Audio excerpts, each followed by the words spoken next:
নমস্কার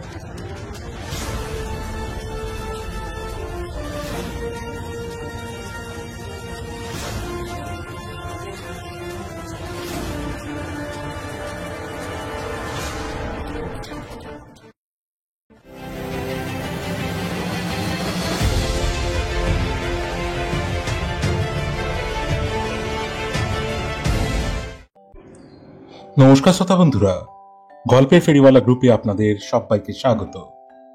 আজ আপনাদের জন্য আমাদের বিশেষ নিবেদন। সুলেখক অভিনব রায়ের কলমে একটি দুর্দান্ত রহস্য গল্প, মরণের বেড়াজাল। গল্প পাঠে অতনু। বীরেন্দ্র বিজয়ের ভূমিকায় রাজদীপ চক্রবর্তী, শচীনবাবুর ভূমিকায় মৃন্ময় মান্না, দৌলত জংয়ের ভূমিকায় আর জে সৌমিক, জনসনের ভূমিকায় সুদীপ্ত সরকার, বটব্যালের ভূমিকায় জয় ভট্টাচার্য, সুলোচনার ভূমিকায় মৌসুমী চক্রবর্তী, আব্বাস ও তিওয়ারির ভূমিকায় আবির, আবহ সঙ্গীত রাজদীপ চক্রবর্তী, পোস্টার ডিজাইন আর ডি ক্রিয়েশনস, সমগ্র পর্ব পরিকল্পনা ও পরিচালনায় টিম গল্পের ফেরিওয়ালা। শুরু হচ্ছে আজকের বিশেষ নিবেদন, অভিনব রায়ের কলমে মরণের বেড়াজাল। ঠিক তাঁবুর সামনে ফাঁকা জায়গাটায় মাটিতেই কয়েকটি বসার ব্যবস্থা করা হয়েছে। 3টি তাঁবু, একপাশে রান্নার জায়গা করা হয়েছিল। এখন রাতের খাওয়া হয়ে গেছে বলে উনুন নিভিয়ে ফেলা হয়েছে। বসার জায়গাগুলোতে গদি ফেলে বিছানার মতো করা হয়েছে। কয়েকজন মোটা সোটা চেহারার ব্যবসায়ী ধরনের মানুষ সেগুলিতে বসে আছেন। তাদের ঠিক পাশে শুধু মাটিতেই বসে আছে গরিব চেহারার কয়েকজন। খঞ্জনি, ছোট তবলা আর ঢোল তাদের সামনে। 4-5 জন ওই বাদ্যযন্ত্রগুলিতে সুর তুলছে। একদম সামনে দুলাতিয়ার বাবা সুর তুলে গান গাইছে, আর বছর 14 দুলাতিয়া খালি গায়ে, পায়ে ঘুঙুর আর মাথায় পাগড়ি পরে ঘুরে ঘুরে নাচছে। নাচলেও তার চোখ কিন্তু বাবার দিকে। ইতিমধ্যে তার বাবা গান থামিয়ে মোটা ব্যবসায়ীদের নেতা গোছের লোকটার কানে কানে কিছু বলল। লোকটা মাথা নেড়ে তাতে সম্মতি জানালো। দুলাতিয়ার বাবা তালি দিয়ে বলে উঠল, হুজুরের তেষ্টা পেয়েছে, তম্বাকু লাও। দুলাতিয়া তার নাচের বেগ বাড়িয়ে দিল, আর তাঁবু 3টির আশেপাশে পরপর কয়েকটা পেঁচা ডেকে উঠল। সঙ্গে সঙ্গে দুলাতিয়ার বাবা এক লাফে সেই নেতা ধরনের লোকটার গলায় একটা হলদে রঙের রুমালের ফাঁস পরিয়ে টানতে লাগলো, আর দুলাতিয়া লোকটার পা দুটি চেপে ধরল। কিন্তু তারপর যেটা ঘটল তার জন্য দুলাতিয়া প্রস্তুত ছিল না। অন্ধকার ভেদ করে একসাথে প্রায় 20-25টি বন্দুক গড়ে উঠল। মাথায় অল্প কাপ, পেটে খাটো চেহারার এক সাদা চামড়ার সাহেব হাতে খোলা তলোয়ার নিয়ে তাঁবুগুলির সামনে এসে পড়লেন। তার পিছু পিছু আরো প্রায় 20 জন গোরা সৈনিক। দুলাতিয়া দেখল তার আশেপাশে মানিক মামা, তাজউদ্দিন, গয়া প্রসাদ, এরা সকলেই মাটিতে পড়ে কাতরাচ্ছে। প্রত্যেকেরই গায়ে গুলি লেগেছে। তার বাবারও কাঁধ আর পেট থেকে রক্ত ঝরছে। একমাত্র সেই অক্ষত অবস্থায় দাঁড়িয়ে আছে। বাবা তাকে ফিসফিস করে বলল, বেটা সিরওয়ান, ভাগ। দুলাতিয়া ছুট লাগালো। তার পিছনে এক পশলা গুলির আওয়াজ। অন্ধকারে ছুটতে ছুটতে তার চোখ জ্বালা করে উঠল। হাত দিয়ে দেখল চোখ থেকে অঝরে জল পড়ছে। সে কাঁদছে। ছুটতে ছুটতে দুলাতিয়া মনে মনে বলল, সিরোয়ানের রাজার কাছে গচ্ছিত ধনসম্পদ দিয়ে সে আবার একদিন ঠগীদের দল তৈরি করবে। একদিন বাবার মৃত্যুর বদলা নেবে সে। 40 বছর পর। অন্ধকার রাত্রি। এমনিতেও কলকাতার এই অঞ্চল বাগান আর ঝোপ জঙ্গলে অন্ধকারই থাকে, তার উপর আজ আবার আকাশ কালো করে মেঘ জমেছে, ফলে রাস্তার ওপরের গ্যাস লাইটের আলোগুলো যেন সেই অন্ধকারকে আরো বাড়িয়ে দিয়েছে। কিছু দূরে গোদাম ঘরগুলো সারি সারি আদিম জন্তুর মতো দাঁড়িয়ে। তাদের সামনেই দাঁড়িয়ে থাকা প্রাচীন অট্টালিকাটিকে এই আধো অন্ধকারে গুঁড়ি মেরে বসে থাকা এক শিকারী জন্তুর মতো লাগছে। বীরেন্দ্র বিজয় একটু দূরে বটগাছটির ডালে বসে খুব নিবিষ্ট মনে দূরবীন দিয়ে সেই অট্টালিকাটিকে পর্যবেক্ষণ করছিলেন। অট্টালিকার একটি জানালায় টিমটিম করে তেলের আলো জ্বলছে। তার নজর সেই জানালাটির দিকে, কারণ তার বিশ্বাস কিছুক্ষণ পরেই ওই অট্টালিকায় একটি নারকীয় হত্যাকাণ্ড সংঘটিত হতে চলেছে। বাবু বীরেন্দ্র বিজয় বঙ্গদেশের একজন নামজাদা ডিটেকটিভ। এই 32 বছর বয়সেই তার খ্যাতি কলকাতা ঢাকা ছাড়িয়ে সুদূর উড়িষ্যা বা বিহার প্রদেশ পর্যন্ত ছড়িয়ে পড়েছে। শৌখিন যুবকটি অকৃতদার। শক্ত কলারের কুর্তা ও কফ লিঙ্ক তার শৌখিন মেজাজের অভিজ্ঞান। আজকে অবশ্য হিন্দুস্তানি কোচোয়ানের ছদ্মবেশে রয়েছেন তিনি। খুনিদের যে দলটাকে গত কয়েকদিন ধরে অন্যে হয়ে খুঁজে বেড়াচ্ছেন, ভাগ্য সুপ্রসন্ন থাকলে সেই দলটি আজ তাঁর হাতেই ধরা পড়বে। ঘটনার সূত্রপাত হয়েছিল বৈশাখ মাসের এক কাল বৈশাখীর রাতে। সেদিন সন্ধ্যা থেকেই চারপাশ থম করেছিল। কদিন ধরেই ঘুমোট গরম পড়েছে। খুব দরকার না পড়লে কেউ বাড়ির বাইরে পারতপক্ষে বেরোচ্ছিল না। সন্ধ্যার দিকে গঙ্গার দিক থেকে প্রবল একটা ঝড় উঠল। লাল দিঘির জলে যেন ঘূর্ণি খেলে গেল। ময়দানের বিরাট বিরাট গাছগুলো প্রবল রোষে মস্তক আন্দোলিত করতে লাগল।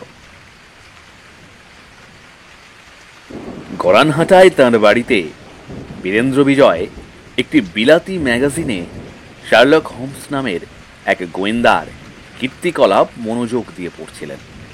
এমন সময় চাকর রামা এসে জানালো, ঝড় জল উপেক্ষা করে পুলিশের দারোগা শচীনবাবু তার সঙ্গে দেখা করতে এসেছেন। বীরেন্দ্র যুগপৎ বিস্মিত ও আনন্দিত হলেন। বিস্ময় এই জন্য যে কি এমন গুরুতর কার্য উপস্থিত হলো যার জন্য স্বয়ং পুলিশ দারোগাকে এই ঘন দুর্যোগের রাতেও ছুটে আসতে হলো, আর আনন্দ এই জন্য যে সুন্দর বনের লাগোয়া খানপুরের নবাব নন্দিনীর অপহরণ রহস্য উদ্ঘাটনের পর থেকে গত প্রায় 1 মাস নিজের মস্তিষ্কের কোষগুলোকে প্রক্ষালনের সুযোগ তাঁর আর হয়নি। হাঁপাতে হাঁপাতে শচীনবাবু উঠে আরাম কেদারাটিতে লম্বমান হলেন। ঝড়ে উড়ে আসা ধুলো ও গাছের পাতায় সমধিক সজ্জিত তাঁর উর্দি। পকেট থেকে রুমাল বার করে চাক ও মুখ মুছে তিনি বীরেন্দ্রকে বললেন, এই কলকাতা শহরে আর বেঁচে সুখ নেই মশাই। বীরেন্দ্র একটা হাঁক দিয়ে রামা চাকরকে মিষ্টি মন্ডা ও চা দিতে বলে শচীনবাবুর দিকে তাকালেন। এই দুর্যোগ মাথায় নিয়ে আপনাকে যে আজ গোটা দিনটাই বাইরে বাইরে কাটাতে হয়েছে তা বেশ বুঝতে পারছি। কি হয়েছে সেটা বিস্তারিত বলুন। রামার আনা মন্ডার প্লেট থেকে একসাথে 2টো মন্ডা চিবোতে চিবোতে অবরুদ্ধ কণ্ঠে শচীনবাবু তার গল্প শুরু করলেন। আপনি তো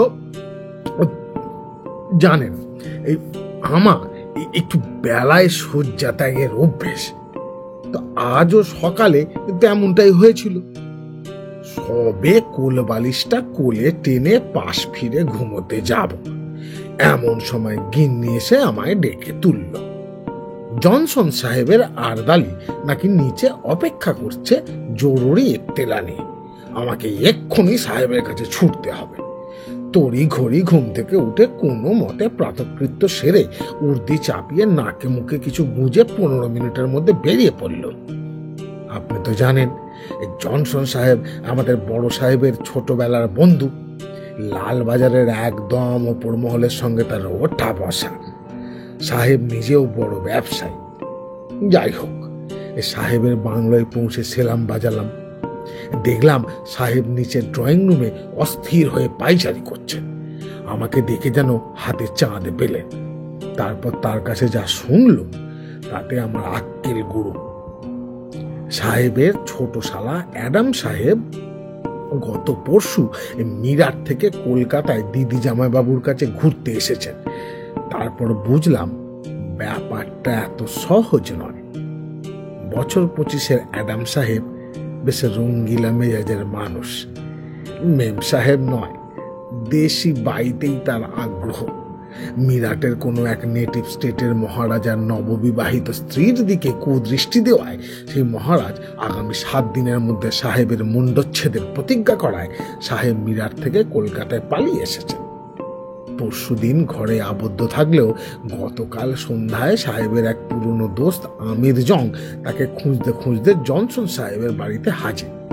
এখানে বলে রাখি, এই অ্যাডাম সাহেবের ছোটবেলাটা এই কলকাতাতেই কেটেছিল, কারণ তার বাবা ছিলেন ব্রিটিশ বাহিনীর একজন সেনা অফিসার।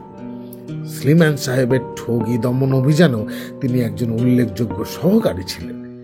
আমির জং অ্যাডাম সাহেবের সেই ছোটবেলার ইয়ার দোস্তদের একজন। যাই হোক, তো দুই বন্ধু মিলে সেই যে সন্ধ্যাবেলা বেরিয়ে গেলেন, তারপর থেকে তাদের আর কোনো খোঁজ নেই। তার উপর জনসন সাহেবের রক্তচাপ বাড়িয়ে আমাকে একতলা পাঠাবার কিছুক্ষণ আগেই আমির জংয়ের বাড়ির লোক তাকে জানিয়েছে যে তখনই কিছু আগে তাদের বাড়িতে কে যেন এসে আমির জংয়ের একটা কাটা আঙুল দিয়ে গেছে।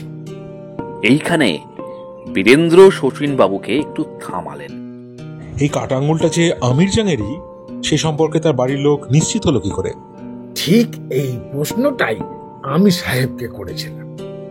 সাহেব বললেন যে ওই আঙুলে আমির জংয়ের নাম লেখা আংটি পরানো ছিল। এই অবস্থায় সাহেব তার বউয়ের গঞ্জনায় অতিষ্ঠ হয়ে বাধ্য হয়েছেন আমাকে এরা পাঠাতে। তার দাবি, যে করেই হোক অ্যাডাম সাহেবকে উদ্ধার করে আনতেই হবে। ইতিমধ্যে রামা আলবোলায় সুগন্ধি তামাক সাজিয়ে দিয়ে গেছে। বীরেন্দ্র একটি কৌচে আধশোয়া হয়ে আলবোলায় একটা লম্বা টান দিয়ে জিজ্ঞাসা করল, তারপর আপনি কি করলেন? শচীন বেজার মুখে বললেন, আর কি করব মশাই, সাহেবের হুড়োয় ছুটলুম সোনাগাছির দিকে। আমার মন বলছিল ওই দুই হতভাগা ওই অত সন্ধ্যায় ফুর্তি করতে সোনাগাছিতেই যাবে, কারণ অ্যাডাম সাহেবের তো দেশি মেয়ে ছেলেই পছন্দ। সোনাগাছি পৌঁছে আমার গুপ্তচর রণবীরকে খবর দিলাম। তো ওই অঞ্চলে গাছের একটা পাতা নড়লেও ওরা জানতে পারে। কিন্তু রণবীর এসে বলল গত 1 সপ্তাহে সে এই অঞ্চলে কোনো সাহেবকে দেখেনি। তার কথায় পুরো ভরসা না করে আমি আমার চেনাশোনা 2-1টি রূপোপজীবিনীর ঘরে খবর নিলাম। জানলাম আমির জং এখানকার নিয়মিত খদ্দের, কিন্তু সেও গত 4-5 দিন ধরে গড় হাজির। মন মরা হয়ে বেলার দিকে থানায় ফিরে আসছি, এমন সময় এক পাহারাওয়ালা মানিকতলার কাছে আমার ল্যান্ড আটকাল। তার দাবি, সে কিছুক্ষণ আগে মানিকতলার ভাঙা পোল অঞ্চলের কাছে এক পুরাতন বাড়িতে একদল লোককে একটা মৃতদেহ নিয়ে ঢুকতে দেখেছে। সেই দলে আবার একটি ফকিরও ছিল। তাদের পিছু নিয়ে সে ওই বাড়িতে ঢোকার চেষ্টা করলে ওই ফকিরটি তাকে একটা ছোড়া নিয়ে আক্রমণ করে। সে বাধ্য হয় সেখান থেকে বেরিয়ে আসে। রাস্তায় এসে সে অন্য কোনো পাহারাওয়ালা বা সেপাইকে পায় কিনা দেখছিল। এমন সময় আমাদের সাথে তার দেখা। তাকে গাড়িতে তুলে নিয়ে খুব অল্প সময়ের মধ্যেই আমরা সেই বাড়িতে উপস্থিত হলাম। পুরনো বাড়ি, চারপাশে কোনো এক সময় বাগান ছিল, এখন তা জঙ্গল হয়ে গেছে। বাড়িটার অবস্থাও তথৈবচ। লোকজন বিশেষ থাকে বলে মনে হলো না। সদর দরজায় ঠেলা দিয়ে দেখলাম সেটা ভেতর থেকে বন্ধ। আমরা দরজায় শব্দ করতে কিছুক্ষণ পর এক বৃদ্ধ বেরিয়ে এলেন। আমরা বাড়ি তল্লাশি করব বললাম। বৃদ্ধের তাতে কোনো ভাবান্তর নজরে পড়ল না। সে একপাশে সরে গিয়ে আমাদের ঢুকতে দিল। বাড়িটা একতলা, দুটো ঘর কিছুটা সাফসুত্র করে বাসযোগ্য করে নেওয়া হয়েছে। বাকি ঘরগুলো নোংরা আবর্জনায় ভর্তি, সেগুলো খোলাই পড়ে আছে। আমি আর কি করব, তো সেই পাহাড়াওয়ালার দিকে কটমট করে তাকালাম। সে বিব্রত হয়ে আমাকে বলল যে ওই বাড়িতেই সে সব বাহী লোকগুলোকে ঢুকতে দেখেছে। বৃদ্ধ তা শুনে বলল যে অনেক সময় দুষ্কৃতীরা বাড়ির বাগানে নানা রকম অসামাজিক কাজকর্ম করে বেড়ায়। সেটা শুনে আমি আমার সাথে আসা সেপাই দুজন আর পাহাড়াওয়ালাকে বাগান তল্লাশি করতে পাঠালাম। প্রায় 1 ঘন্টা পর ফিরে এসে তারা জানালো যে বাগানে সন্দেহজনক কিছুই পায়নি। আমি এরপর কি করব ভাবছি, এমন সময় উঠল ঝড়। একটু অন্যমনস্ক হয়ে পড়েছিলাম, সেই সুযোগে বৃদ্ধটি আমার হাত ছাড়িয়ে পালালো। অমন অশীতিপর বৃদ্ধের পক্ষে এ দৌড় অসম্ভব। বুঝতে পারলাম সে নিশ্চয়ই কোনো জোয়ান লোক। এতক্ষণে বৃদ্ধের ছদ্মবেশে ছিল। যেটা বুঝতে পারলাম না সেটা হলো পালালো কেন। আরো একবার সে বাড়ি তন্ন তন্ন করে খুঁজে ঝড় বৃষ্টি থামলে বিফল মনোরথ হয়ে আপনার কাছে এলাম। বীরেন্দ্র তড়াক করে সোজা হয়ে বসলেন। শচীনবাবু, একবার এক্ষুনি ওই বাড়িতে যেতে হবে। মনে হচ্ছে রহস্যের একটা চাবি ওখানেই আছে। আপনার কোনো লোক সেখানে আছে কি? শচীনবাবু এক গাল হেসে বললেন, পুলিশকে আপনারা যত বোকা ভাবেন, আমরা কিন্তু তেমন নই। ওখানে ওই পাহাড়াওয়ালাটিকে পাহারায় রেখে তবে এসেছি আপনার কাছে। পোশাক বদলে আসতে বীরেন্দ্রর 5 মিনিট লাগলো। এখন তার পায়ে ক্যাম্বিসের জুতো, হাতে শক্তিশালী বৈদ্যুতিক টর্চ। বাড়িটিতে পৌঁছতে খুব বেশি সময় লাগলো না। 15 মিনিটের মধ্যেই তারা বাড়ির দোরগোড়ায় এসে উপস্থিত হলেন, কিন্তু পাহাড়াওয়ালাটিকে কোথাও দেখতে পেলেন না। সদর দরজাটি ঠেলতেই খুলে গেল। বীরেন্দ্রর এক হাতে টর্চ আর অন্য হাতে ওয়েবলি স্কট পিস্তল। শচীনবাবুর হাতে তার সার্ভিস রিভলভার। টর্চের আলোয় সেই আলো আঁধারি পরিবেশে কেমন যেন গা ছমছম করছিল। পাহাড়াওয়ালাটিকে একটু পরেই খুঁজে পাওয়া গেল। অপরিষ্কার ঘরগুলির একটাতে আবর্জনার মধ্যে মুখ গুঁজে পড়েছিল। মুখে চোখে জল দিয়ে তার জ্ঞান ফেরানোর পর সে এক অদ্ভুত কথা বলল। পরিষ্কার করা ঘর দুটোর একটায় সে একটা ভাঙা চেয়ারে বসেছিল। এমন সময় হঠাৎ পিছন থেকে কেউ তার মাথায় আঘাত করে অজ্ঞান করে দেয়। বীরেন্দ্র জিজ্ঞাসা করেন, সেটা কতক্ষণ আগে হয়েছে বলা যাবে? পাহারাওয়ালা মাথা চুলকে বলল, মনে হয় আধ ঘন্টা হবে। শচীনবাবু পকেট থেকে এক ঘড়ি বার করে সময় দেখে বললেন, এখন প্রায় রাত 9টা বাজে। আমি জানি এই অঞ্চলে রোদের পাহাড়াওয়ালা রাত 8টা থেকে 9টা পর্যন্ত টহল দেয়। তার মানে ওরা খুব বেশি দূর যায়নি। গেলে রাস্তায় পাহাড়াওয়ালার সাথে দেখা হয়েছে। আমাদের এই বাড়ি একবার ভালো করে তল্লাশি করতে হবে, কারণ খেয়াল করে দেখুন, এই পাহাড়াওয়ালা বলছিল লোকগুলো একটা মৃতদেহ নিয়ে এই বাড়িতে ঢুকেছিল। তার মিনিট 15-এর মধ্যেই আপনারা চলে আসেন। বাগানও আপনারা খুঁজে রেখেছেন, তার মানে এই দেহ এই বাড়িতেই আছে। ওই দেহ নিতেই আবার এসে পাহাড়াওয়ালাটিকে ওরা আক্রমণ করে। সাথে আর কেউ না থাকায় শচীনবাবুকে নিয়েই বীরেন্দ্রকে কাজে নামতে হলো। প্রথমেই তিনি আবর্জনাগুলো ঘাঁটতে লাগলেন। দেখলেন বেশিরভাগই কাঠের গুঁড়ো। তার একটা খটকা লাগলো। তিনি যে ঘরে ওই গুঁড়োর পরিমাণ বেশি, সেই ঘরের আবর্জনাগুলো মেঝে থেকে সরাতে লাগলেন। শচীনবাবু ও পাহারাওয়ালাটিকে তিনি ডেকে নিলেন। 3 জন মিলে আবর্জনা সরাতে দেখা গেল মেঝেতে একটা দরজা। এক লাথিতে দরজা ভেঙে ফেলতেই দেখা গেল এক সারি কাঠের সিঁড়ি নিচে নেমে গেছে। পিস্তল আর টর্চ হাতে নিয়ে বীরেন্দ্র এক লাফে বাঘের মতো নিচে নেমে এলেন। সেখানে জল থই থই করছে। জল ঠান্ডা। জলের ভিতর একটি মৃতদেহ ভাসছে। মৃতদেহ মুন্ডহীন। বোধহয় বরফের মধ্যে দেহটি রাখা হয়েছিল। এখন বরফ গলে গিয়ে জল হয়ে গেছে। বরফ জমিয়ে রাখার জন্য কাঠের গুঁড়ো ছড়ানো হয়েছিল। সেই কাঠের গুঁড়ো দেখেই বীরেন্দ্র সন্দেহ করেছিলেন। তিনজন একসাথে ধরাধরি করে দেহটি উপরে তুললেন। দেহ শক্ত। রাইগর মর্টিস দেহে থাবা বসিয়েছে, কিন্তু দেহ দেখেই বোঝা যাচ্ছে দেহটি কোনো সাহেবের। ক্যাম্পবেলের মর্গে দেহ পাঠিয়ে বাড়ি ফিরতে ফিরতে অনেক রাত হয়ে গেল। জনসন সাহেবের স্ত্রী এসে দেহ শনাক্ত করে গেলেন। বুকের উপর একটি জন্ম দাগ দেখে দেহ যে অ্যাডাম সাহেবেরই সেটা সাব্যস্ত হল। আরও একটি বিষয় বীরেন্দ্র চোখে পড়ল। মৃতদেহর মুন্ডটি ধর থেকে মসৃণ ভাবে কেটে নেওয়া হয়েছে, ঠিক যেন বলি দেওয়া হয়েছে। পরের দিন সকাল থেকে বীরেন্দ্র অ্যাডাম সাহেব ও আমির জংয়ের ব্যাপারে বিস্তারিত খবর জোগাড় করতে শুরু করলেন। তিনি জানতে পারলেন আমির জংয়ের বাবা একজন প্রখ্যাত জুতো ব্যবসায়ী এবং তাদের জুতোর সিংহভাগটাই আসে মিরাট থেকে। আর মিরাটে সেই জুতোর মূল উপকরণ চামড়া আসে সিডোয়ানের মহারাজার চামড়ার কারখানা থেকে, যে মহারাজার স্ত্রীকে অ্যাডাম সাহেব উত্ত্যক্ত করেছিলেন।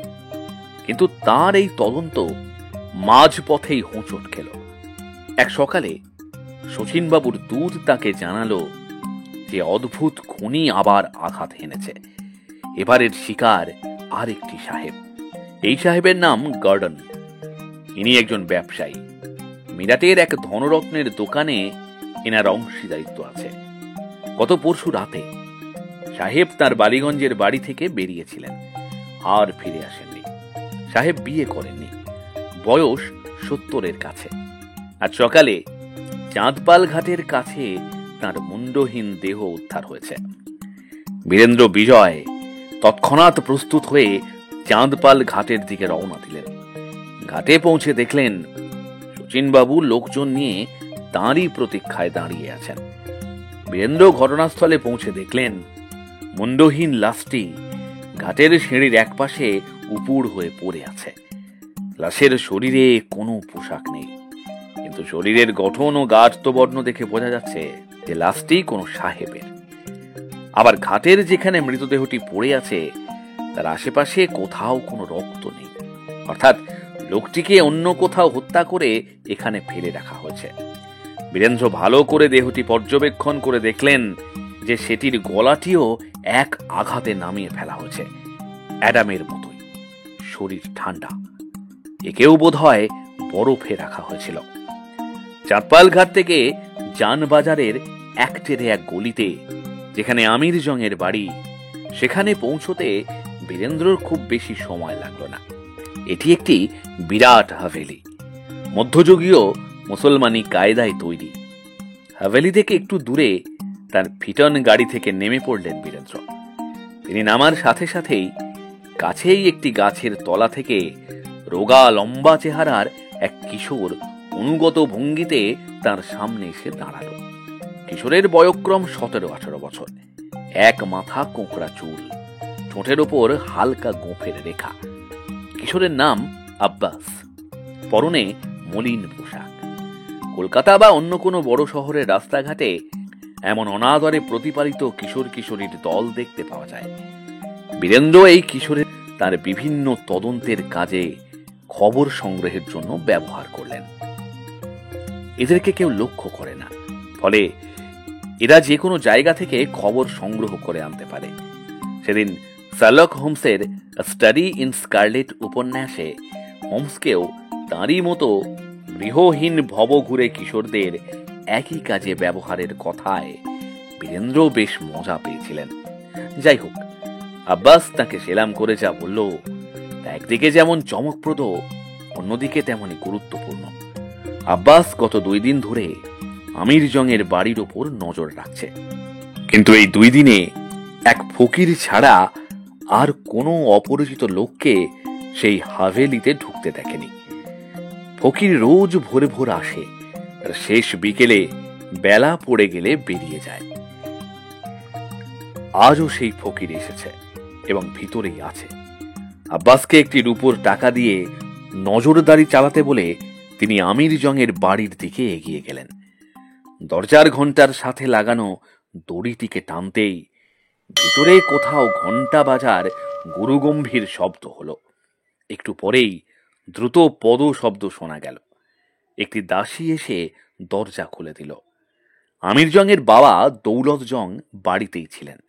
দাসীটি প্রশস্ত বৈঠকখানায় বীরেন্দ্রকে বসিয়ে দৌলত জংকে খবর দিতে গেলেন। বৈঠকখানাটি বেশ রুচিসম্মতভাবে সাজানো। পুরনো শিল্প সামগ্রী ও মুসলমানি সাহিত্যের বিভিন্ন কেতাবে সমৃদ্ধ। তবে যে জিনিসগুলি সবচেয়ে বেশি দৃষ্টি আকর্ষণ করে সেগুলি হলো দেওয়াল জুড়ে বিভিন্ন অস্ত্রের প্রদর্শনী এবং বাঘ, ভাল্লুক ও অন্যান্য হিংস্র পশুদের স্টাফড করে রাখা দেহগুলি। বীরেন্দ্র ঘুরে ঘুরে এইসব দেখছিলেন। এমন সময় পিছনে পায়ের শব্দ হওয়ায় ঘুরে তাকালেন। একজন বয়স্ক মুসলমান ঘরে ঢুকলেন। পুরুষটির বয়স আনুমানিক 55 বছর। বয়সের তুলনায় শক্তপোক্ত শরীর, মেহেন্দি রাঙানো আবক্ষ দাড়ি এবং চমৎকার নকশা করা পোশাক দেখেই তাকে রীতিমতো খানদানি মুসলমান বলে বোঝা যাচ্ছিল। পুত্রশোকে ঈষৎ ম্লান চেহারা। একটি কুর্সি টেনে বসতে বসতে তিনি বীরেন্দ্রকেও বসতে ইঙ্গিত করলেন। বীরেন্দ্র কৌচে বসেই দৌলত জংকে জিজ্ঞাসা করলেন, জং সাহেব, আপনার পুত্রের কোনো খবর পেলেন? দৌলত জং উত্তেজিত স্বরে বললেন, না, আপনার পুলিশ বাহিনীর যা ক্ষমতা দেখছি তাতে কি আর বলবো। মহারানী শাসন ব্যবস্থার উপর ঘেন্না ধরে গেল। আমার বেটার কোনো খবরই গত 4 দিন ধরে পাচ্ছি না, শুধু ওই কাটা আঙুলটা ছাড়া। আচ্ছা, ওই আঙুলটা যে আপনার ছেলের, ওই বিষয়ে আপনি নিশ্চিত? আমি নিশ্চিত, কারণ ওই আংটিতে আমার ছেলের নাম খোদাই করা আছে, আর ওই আংটি আমারই খরিদ করা। বীরেন্দ্র মাথা নাড়লেন। আঙুলটি চাক্ষুষ দেখতে পারলে তার সুবিধে হতো, কিন্তু শচীনবাবু যখন তাকে পুরো ঘটনাটা বলেছেন ততক্ষণে অনেক দেরি হয়ে গেছে। ওই আঙুলে পচন ধরে গেছে। তিনি দৌলত জংকে আবার প্রশ্ন করলেন, আচ্ছা জনাব, আপনার কি কোনো শত্রু আছে? এমন শত্রু যে স্বার্থসিদ্ধির জন্য আপনাকে হত্যা করতেও পিছু পা হবে না? একটু চিন্তা করে দৌলত জং বললেন, না, সেরকম কিছু তো আমার মনে পড়ছে না। ব্যবসায়ী মানুষ আমি, শত্রু তো থাকবেই, কিন্তু তারা এমন কিছু ভয়ঙ্কর নয় যে আমার পুত্রকে হত্যা করবে বা কোনো ক্ষতি করবে। বীরেন্দ্র কিছুক্ষণ চুপ করে থেকে বললেন, মিরাটের উপকণ্ঠে নেটিভ স্টেট সিরওয়ানের নাম আপনি নিশ্চয়ই শুনেছেন। সেই স্টেটের মহারাজা তো আপনার বিশেষ পরিচিত। এই কথায় দৌলত জং যেন কিছুটা হকচকিয়ে গেলেন। হ্যাঁ, উনি আমার বিশেষ পরিচিত। ওনার কারখানার কাঁচা চামড়া দিয়েই মিরাটে আমার কারখানায় জুতো তৈরি হয়। বছরে প্রায় 5 লক্ষ টাকার মাল উনি আমায় দিয়ে থাকেন। বীরেন্দ্র তীক্ষ্ণ চোখে দৌলত জংকে পর্যবেক্ষণ করতে করতে বললেন, তাহলে তো ওনার পরিবারে ঘটে যাওয়া সাম্প্রতিক ঘটনাগুলো আপনি নিশ্চয়ই জানেন। এবার দৌলত জংকে একটু উসখুস করতে দেখা গেল। একটু রাগত স্বরে তিনি বললেন, আপনি কি বলতে চাইছেন? আরে তেমন কিছু নয়, শুধু এইটুকুই যে আমি কানাঘুষে শুনেছিলাম রাজা সাহেব নাকি অ্যাডামকে হত্যা করার প্রতিজ্ঞা করেছিলেন। কথাটা যে পুরোপুরি মিথ্যা এমন নয়। আমি অ্যাডামকে সাবধান করতেই আমিরকে ওর বাড়ি পাঠিয়েছিলাম, কিন্তু হিতে বিপরীত হয়ে গেল। অ্যাডাম তো মারা পড়লই, আমার আমিরও গুম হয়ে গেল। বীরেন্দ্র উঠে দাঁড়িয়ে বললেন, অপহরণকারী যদি যোগাযোগ করে তাহলে আমাদেরকে একটু জানাবেন, আমি কয়েকদিন পর আবার আসবো। বীরেন্দ্র হাবেলি থেকে বেরিয়ে বাগান পেরিয়ে সদর দরজার দিকে যাচ্ছিলেন। এমন সময় চোখের কোণ দিয়ে তিনি একটি ছায়াকে সরে যেতে দেখলেন। সচকিত হয়ে ঘুরে দাঁড়িয়ে তিনি দেখলেন সেই ফকিরটি একটু দূরে টানা বারান্দাটি ধরে কোথায় যেন যাচ্ছে। তাকে তাকাতে দেখেই দ্রুত বারান্দার এক কোণে একটি ঘরে ঢুকে পড়ল। বীরেন্দ্রর ভুরু একবার কুঁচকে উঠেই আবার সোজা হয়ে গেল। তিনি হাভেলি থেকে বেরিয়ে বাইরের সিং দরজার দিকে হাঁটা লাগালেন।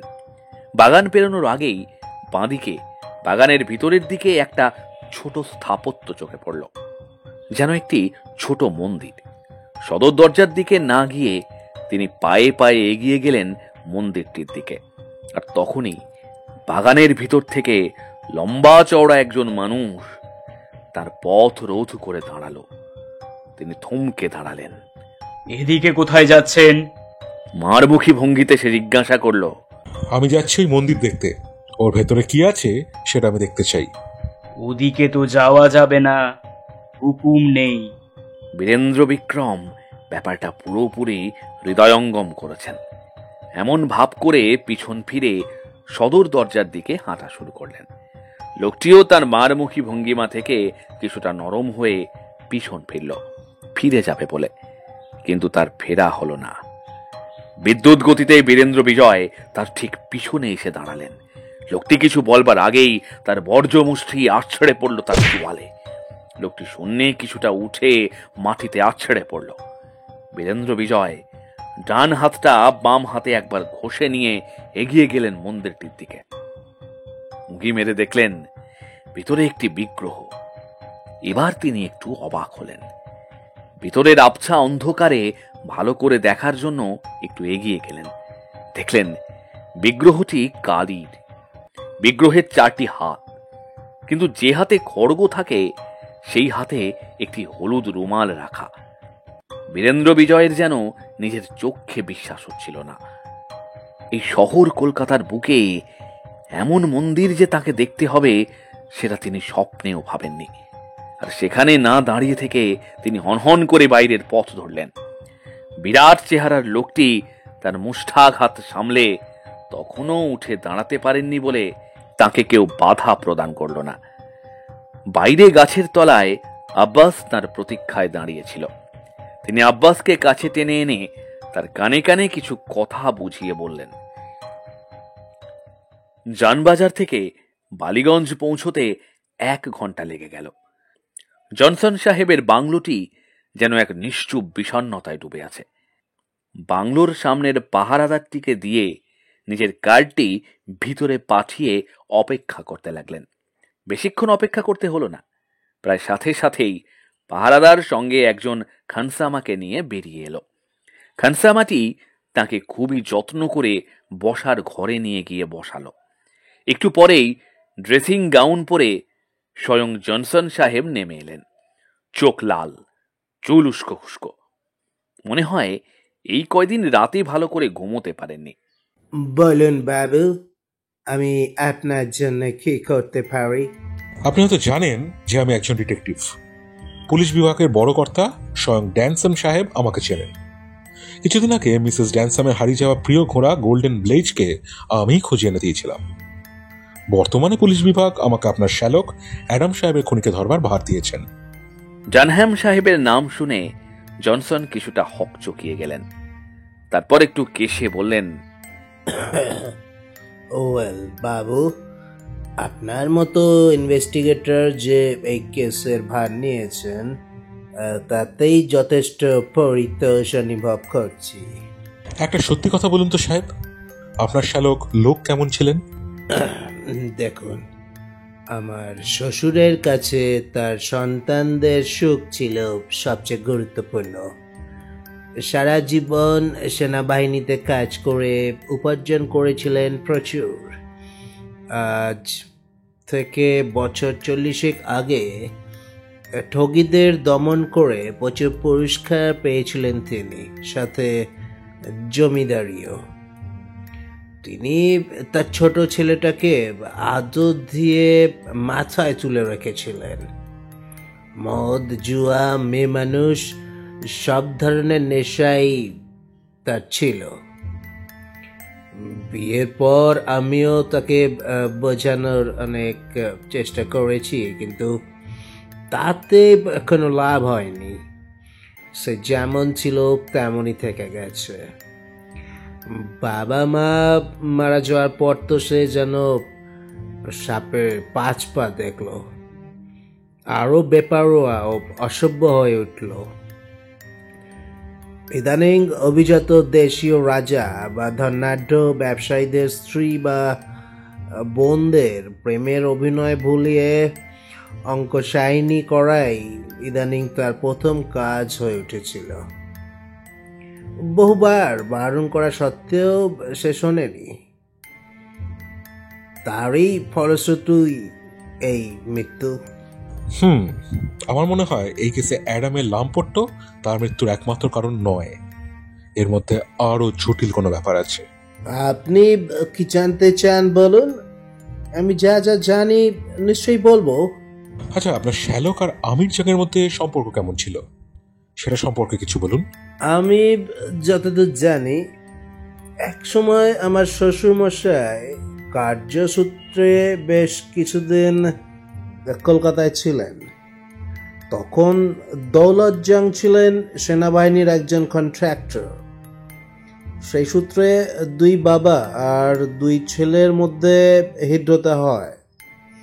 বাবাদের বন্ধুত্ব সময়ের সাথে শেষ হয়ে গেলেও ছেলেদেরটি টিকে গিয়েছিল। সেই বন্ধুত্ব অ্যাডাম মিরাট চলে যাওয়ার পরেও কাটেনি। মিরাটে গর্ডন সাহেবও তখন ব্যবসা সূত্রে আছেন। অ্যাডামের সাথে তার একটা অসমবয়সী বন্ধুত্ব গড়ে ওঠে। অ্যাডাম লম্পট হলেও গত 1 বছর ধরে তাকে খুব ধার্মিক হয়ে উঠতে দেখা যায়। যদিও সে চার্চে যেত না, কিন্তু প্রায়শই ঘরের দরজা বন্ধ করে উপাসনা করত। এই সময় আমির জাং মাস কয়েকের জন্যে মিরাটে থাকতে আসে। সে অ্যাডাম আর গর্ডনের সময় থেকেই খুব বন্ধু হয়ে ওঠে এবং তিনজনে একসাথে এই উপাসনা চালাতে থাকে। আমির কলকাতায় ফিরে আসার পরেও অ্যাডাম আর গর্ডন ওই অদ্ভুত ধর্মাচরণ ও উপাসনা চালিয়ে যায়। গোলমালটা শুরু হয় তখনই যখন তারা একটা ছোটখাটো দলও তৈরি করে ফেলে। সেখানে তারা উপাসনা ইত্যাদির পাশাপাশি কিছু ঘৃণ্য যৌনাচারও করত। কোথা থেকে কিছু স্ত্রীলোক ও তারা যোগ করেছিল। এরা সবাই যে নিচ শ্রেণীর রমণী ছিল এমনটা ভাবা ভুল। কিছু সম্ভ্রান্ত দেশীয় বিদেশি ধনী মহিলা এই দলের সভ্য হয়। আমি যতদূর জানি, সিরোয়ানের বর্তমান রাজাও এই দলের অন্যতম উৎসাহী সদস্য ছিলেন। তার নববিবাহিতা স্ত্রীকে কেন তিনি এই দলে ঢুকিয়েছিলেন তা জানি না। এই দলের কোনো অধিবেশনে রানীটির শ্লীলতাহানি হয় ও সবাই অ্যাডামকেই দোষী সাব্যস্ত করে। এই ঘটনার জেরেই অ্যাডাম কলকাতায় আমার কাছে চলে আসে। গর্ডন সাহেবকে কি আপনি চিনতেন? ইনি মিরাট ছেড়ে এখানেই বা কি করছিলেন সে সম্পর্কে কিছু জানা আছে? লোকটি আগে ব্রিটিশ সেনাবাহিনীর একজন দক্ষ অফিসার ছিলেন।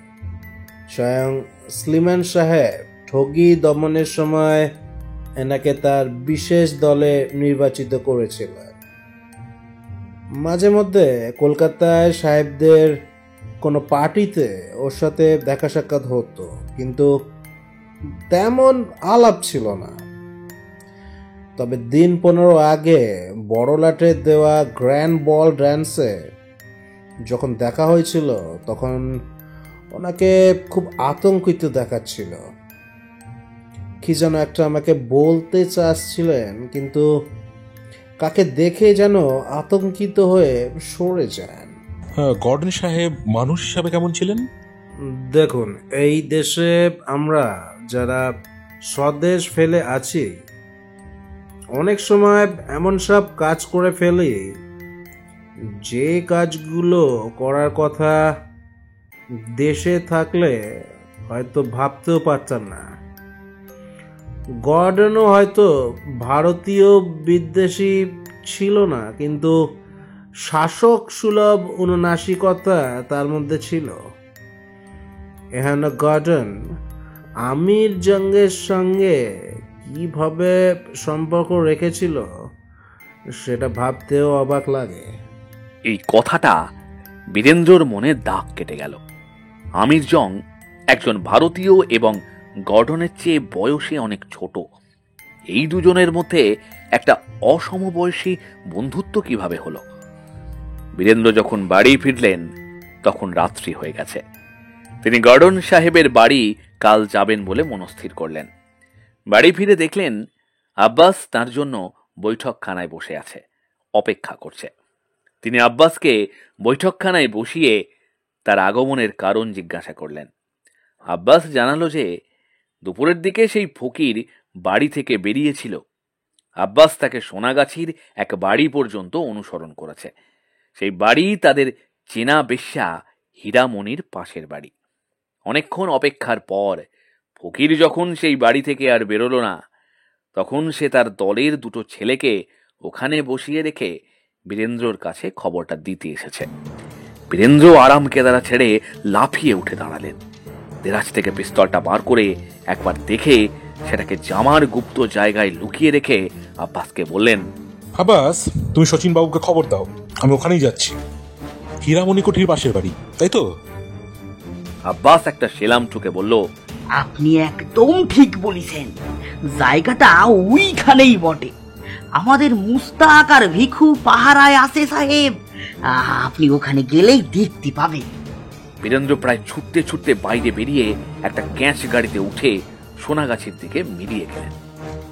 হীরামণির কুঠির পাশে পৌঁছে বীরেন্দ্র ভিখুকে দেখতে পেলেন। তাকে দেখে ভিখুও এগিয়ে এলো। বীরেন্দ্র জিজ্ঞাসা করলেন, মুস্তাক কোথায়? আগে একটা লোক সাহেবী কোট আর ধুতি পরা এখান থেকে বের হলো, সাথে একটা মেয়ে ছেলে। মুস্তাক তাকে অনুসরণ করছে। আমি আপনার জন্য অপেক্ষা করছি। ভিখুর ঊর্ধ্বশ্বাসে বলল। বীরেন্দ্র কোমর থেকে পিস্তলটা বার করে সোজা বাড়িটার দরজায় ধাক্কা দিলেন। কেউ দরজা খুলল না। পরপর 3-4 বার করাঘাত করার পরেও কেউ দরজা খুলল না। বীরেন্দ্র এবার দরজায় সজোরে পদাঘাত করলেন। সেই ভীম পদাঘাতে দরজাটি গোড়া থেকে হুড়মুড় করে ভেঙে পড়ল। ভিখুকে বাইরে দাঁড়াতে বলে বীরেন্দ্র ভিতরে প্রবেশ করল। বাড়িটি দোতলা, মাঝখানে বড় উঠান। সেই উঠান ঘিরে চারদিকে 8-10টি ঘর। সবকটি ঘরই বাইরে থেকে অর্গলবদ্ধ। একটি খাবার ঘর, সেটা খোলা। উত্তত পিস্তল হাতে তিনি দোতলায় উঠলেন। দোতলায় মাত্র 3টি ঘর। প্রথম 2টি ঘরে বিছানা পাতা, কিন্তু সেখানে যে আজ কেউ শোয়নি সেই টান টান বিছানা থেকেই বোঝা যাচ্ছে। তৃতীয় ঘরটি বাইরে থেকে তালা দেওয়া। বীরেন্দ্র দরজা ধাক্কালেন, কেউ উত্তর দিল না। কিন্তু কিছুক্ষণ পরে ভিতর থেকে কান্নার আওয়াজ ভেসে এলো। আবার সেই পদাঘাত। দরজাটি প্রায় অর্ধেক ভেঙে পড়ল। ভেতরে একটি বিছানা, সেখানে একজন নারী জড়সড় ভঙ্গিতে বসে আছে। তাকে দেখে নারীটি লাফিয়ে উঠে ঘরের এক কোণে গিয়ে দাঁড়ালো। বীরেন্দ্র তাকে অভয় দিয়ে নিজের পরিচয় দিলেন। মহিলা কি বুঝলেন বোঝা গেল না। তিনি বিজাতীয় কোনো ভাষায় কিছু বলে বীরেন্দ্রের দিকে তাকিয়ে রইলেন। বীরেন্দ্র বুঝলেন রমণী ভারতীয় বটে, তবে বাঙালি নন। তিনি হিন্দুস্তানিতে রমণীর পরিচয় জানতে চাইলেন। এবার রমণী কম্পিত স্বরে ভাঙা ভাঙা হিন্দুস্তানিতে বললেন তার নাম তারাবাই, তিনি সিরওয়ানের রানী। বীরেন্দ্র চমকে উঠলেন। এই রমণীকে তিনি এইখানে এই অবস্থায় আশা করেননি। তারাবাইকে তিনি জিজ্ঞাসা করলেন তিনি সিরওয়ান থেকে এখানে কিভাবে এলেন। রানী কান্না আর ভাঙা হিন্দুস্তানিতে যা বললেন তার সারমর্ম হলো এই যে তিনি 5 দিন হলো কলকাতায় এসেছেন। গর্ডন সাহেব তাকে নিয়ে এসেছেন তার চেনা এক মহিলাকে দিয়ে। রানীটি অ্যাডাম সাহেবকে সত্যি ভালোবাসেন। তিনি সাহেবের সাথে দেখা করতেই এখানে এসেছেন, স্বামীকে ত্যাগ করে। পরশুদিন পর্যন্ত তিনি গর্ডন সাহেবের বাড়িতে ছিলেন। পরশু রাতে গর্ডন সাহেবের অনুপস্থিতিতে সেই মহিলা যিনি তাকে সিরওয়ান থেকে নিয়ে এসেছিলেন, তিনিও একজন ফকির, তাকে একরকম জোর করে এখানে নিয়ে আসে। ব্যাপারটা এতক্ষণে বীরেন্দ্রের কাছে কিছুটা স্পষ্ট হল। এই নারীকে দাবার বোড়ে হিসেবে ব্যবহৃত করা হয়েছে। একে দেখিয়েই অ্যাডামকে বাড়ি থেকে বার করে খুন করা হয়েছে। আর একে তুলে এনেই গর্ডনকেও তাঁর বাড়ি থেকে কোনো এক জায়গায় এনে খুন করা হয়েছে। ইতিমধ্যে নিচে একটা প্রবল হইচই শোনা গেল। শচীনবাবু হাঁপাতে হাঁপাতে সিঁড়ি দিয়ে উপরে উঠে এলেন। সাহেব খুনে বিচিত্র ঘটনার এক ততোধিক বিচিত্র মোড়ে এসে পৌঁছেছি আমরা। এর সাথে আলাপ করিয়ে দিই, ইনি তারাবাই, সিরওয়ানের পলাতকা রানী। শচীনবাবু থপাস করে বিছানার ওপর বসে পড়লেন। কি সর্বনাশ! শচীনবাবু, এই নাটকে যবনিকা ফেলার সময় হয়েছে। আপনি দয়া করে একটা সার্চ ওয়ারেন্টের ব্যবস্থা করুন। আমাদের এক্ষুনি দৌলতজংয়ের বাড়ি তল্লাশি করতে হবে। ওয়ারেন্ট বার করতে তো কাল সকাল হয়ে যাবে। ঠিক হলো, কাল সকালেই দৌলতজংয়ের বাড়িতে তল্লাশি চালানো হবে। নিচে নামতেই আব্বাস আর ভিকুকে দেখতে পেলেন বীরেন্দ্র। আব্বাসকে ডেকে দৌলতজংয়ের বাড়ির ওপর নজর রাখতে বলে বাড়ি ফিরলেন তিনি। ওয়ারেন্ট বার করে দৌলতজংয়ের বাড়ি পৌঁছতে পৌঁছতে যথেষ্ট বেলা হয়ে গেল। হাভেলির দরজা বন্ধ। দরজার সামনে এসে বীরেন্দ্র আব্বাসকে খুঁজলেন, কিন্তু তাকে কোথাও দেখতে পাওয়া গেল না। শচীনবাবু দরজার ঘণ্টা বাজালেন, কেউ খুলল না। তিনি আর সময় নষ্ট করতে রাজি হলেন না। দরজা ভেঙে ফেলার হুমকি দিতেই দরজা খুলে গেল। বীরেন্দ্র দেখলেন সেই দাসীটি এবং 2-4 জন চাকর বাকর গোছের লোক দরজার সামনে দাঁড়িয়ে আছে। বুঝতে পারলেন পাখি পালিয়েছে। শচীনবাবুকে বললেন তার লোকজনদের দিয়ে বাড়িটিতে ভালো করে তল্লাশি চালাতে। তল্লাশি শুরু হলো। বীরেন্দ্র সেই প্রকাণ্ড বসার ঘরটিতে বসে রইলেন। ধীরে ধীরে সময় পেরোতে লাগলো। শচীনবাবু ও তার লোকজন কারও দেখা নেই। ঘন্টা 2 পরে ভিতর থেকে একটা উত্তেজিত চিৎকার শোনা গেল। প্রায় সঙ্গে সঙ্গেই শচীনবাবু বসার ঘরে হন্তদন্ত হয়ে ঢুকলেন। তার পিছন পিছন 2 জন পুলিশ একটা মাঝারি আকারের চৌকো ধাতব বাক্স বয়ে নিয়ে এলো। সেটিকে তারা ঘরের ভিতর একটা টেবিলে নামিয়ে রাখল। বাক্সের ভিতরে একটা হলদে রঙের রুমাল আর একটি ছোট কোদাল রাখা। সেসবের দিকে তাকিয়ে বীরেন্দ্র শচীনবাবুকে বললেন, দারোগাবাবু, কি বুঝলেন বলুন। শচীনবাবু চিন্তিত মুখে টাক চুলকে বললেন, মশাই, আমি তো কিছুই বুঝতে পারছি না, এসব কি? আজ থেকে 40 বছর আগে যে ঘটনা শুরু, আজ এই কলকাতায় বোধহয় তার যবনিকা পড়তে চলেছে। শচীনবাবু অবাক হয়ে তার দিকে তাকিয়ে রইলেন। বীরেন্দ্র এবার তাকে নিয়ে হাভেলির বাইরে সেই কালী মন্দিরটিতে নিয়ে গেলেন। শচীনবাবু মন্দিরটি দেখে আরো অবাক হলেন। এসব কি মশাই? আমি তো কিছুই বুঝতে পারছি না। আরে ধীরে রজনী, ধীরে। এই মন্দির আর ওই কোদাল ও রুমাল রহস্য সন্ধ্যেবেলা আপনাকে বলবো। এখন আমি আসি। গর্ডন সাহেবের বাড়ি ঘুরে একটু এশিয়াটিক সোসাইটি ঘুরে ফিরবো। আজ রাতে আমার বাড়িতে আপনার নৈশ ভোজন নিমন্ত্রণ রইল। গর্ডন সাহেবের বাড়িটি জনসন সাহেবের বাড়ি থেকে কিছু দূরে। বীরেন্দ্র একটু বেলাতে সাহেবের বাড়ি পৌঁছলেন। দুপুর বেলা। ছোটখাটো ছিমছাম বাড়ি, বাংলো প্যাটার্নের, চারপাশে বাগান। বীরেন্দ্র দরজার ঘণ্টা বাজাতে একজন বয়স্ক ভৃত্য গোছের লোক দরজা খুলে দিল।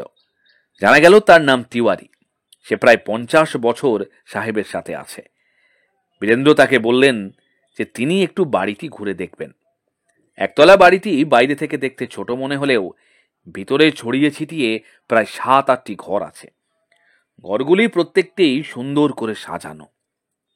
প্রতিটি ঘরের দেওয়ালে বিভিন্ন রকমের অস্ত্রশস্ত্র টাঙানো।